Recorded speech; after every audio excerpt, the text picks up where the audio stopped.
மாண்புமிகு அவைத்தலைவர் அவர்களே, இந்த மசோதா ஏறக்குறைய 70க்கும் மேற்பட்ட திருத்தங்களை, சட்ட திருத்தங்களை கொண்டு வருகிறது.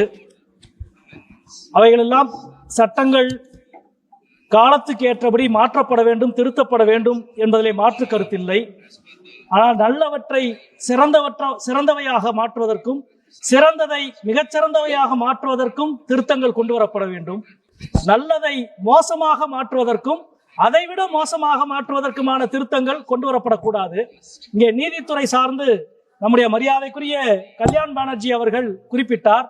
நீதித்துறையிலே ஒரு வழக்கு மனு தாக்கல் செய்யப்பட்டால் பதிவு செய்யப்படுவதற்கு எவ்வளவு நாள் ஆகிறது, பதிவு செய்யப்பட்ட வழக்கு விசாரணைக்கு வர எவ்வளவு மாதம் ஆகிறது, விசாரணைக்கு வந்த வழக்கு தீர்ப்பு வருவதற்கு எத்தனை ஆண்டு ஆகிறது என்று மரியாதைக்குரிய கல்யாண் பானர்ஜி அவர்கள் குறிப்பிட்டார்கள்.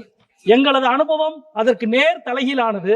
சமீபத்தில் சென்னை உயர்நீதிமன்றத்தின் மதுரை கிளையினுடைய ஒரு வழக்கு நவம்பர் 7ஆம் தேதி மனு தாக்கல் செய்யப்பட்டு 10ஆம் தேதி பதிவு செய்யப்பட்டு டிசம்பர் 1ஆம் தேதி தீர்ப்பு வழங்கப்பட்டு விட்டது.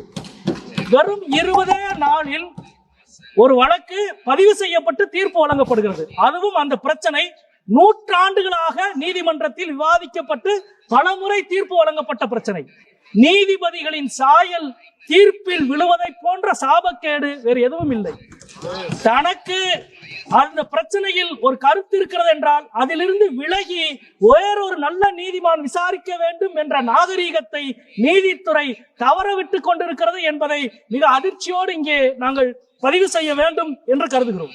அதே போல முன்னாள் எங்களுடைய மரியாதைக்குரிய கலாநிதி வீராசாமி அவர்கள் குறிப்பிட்டதை போல உச்சநீதிமன்ற நீதிபதி அவர்களே குறிப்பிட்டார்கள். சட்டம் இயற்றுகிற இந்த அவையில் போதுமான நேரம் எடுத்து விவாதிக்காமல் அவசர கதியில் நீங்கள் சட்டம் இயற்றுவதால் எவ்வளவு புதிய பிரச்சனைகளை நீதிமன்றங்கள் சந்தித்துக் கொண்டிருக்கிறது என்று சொன்னார். வெறும் 3 நிமிடத்தில் 4 தொழிலாளர் நல சட்டங்களுக்கான விவாதமே இல்லாமல் நிறைவேற்றியது இந்த அவை. 140 கோடி மக்களில் பலாயிரம் கோடி தொழிலாளர்களுடைய வாழ்க்கையை தீர்மானிக்கிற மசோதாவை கூட எந்த விவாதமும் இல்லாமல் இங்கே நிறைவேற்றினோம். முன்பெல்லாம் தீர்ப்பு என்பது வழக்குகளில் இருந்து உருவாக்கப்படுவது என்ற எண்ணம் இருந்தது.